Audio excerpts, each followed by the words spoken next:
संसार होती अनित्य संसार यार भितर जदि टिके सत्संग है पुणी आज भली शास्त्र कहले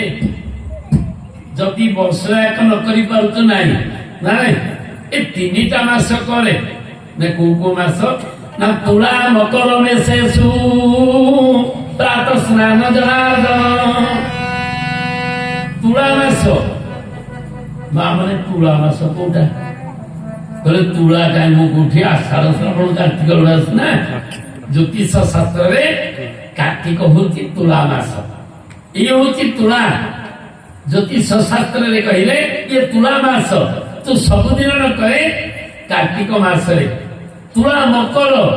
माघ मास मेष होची वैशाख मास तुला मकर में शेषु प्रात स्नान जनार्दन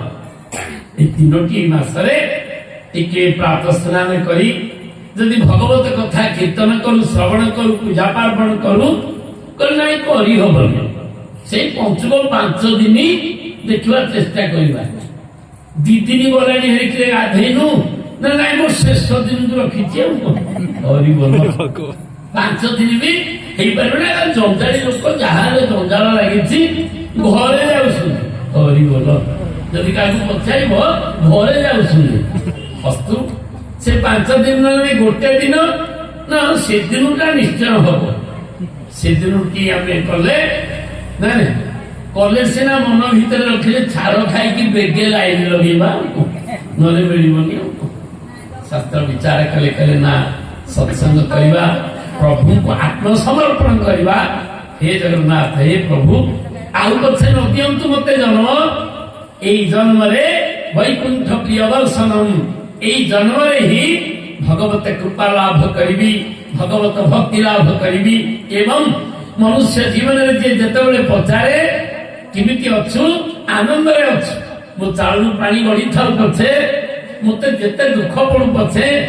मु जगन्नाथ नाम स्मरण करि पारुछि मो रामंकर नाम स्मरण करि पारुछि मु कृष्णंकर कथारे समय दे पारिछि ये होछि हम जीवन महानता एथि पाई आम आज्ञा मैंने सब आरंभ कर ना सत्संग टिके हम आर वर्ष ठार अपेक्षा थिला हेले मुझे पीरे बहुत आगु तो लोक नहीं जाऊँ 4-5 मास पूर्व ये गोटे मे मास अक्षी तृतीया सैलानी ना कौन अक्षी तृतीया प्रोग्राम सरला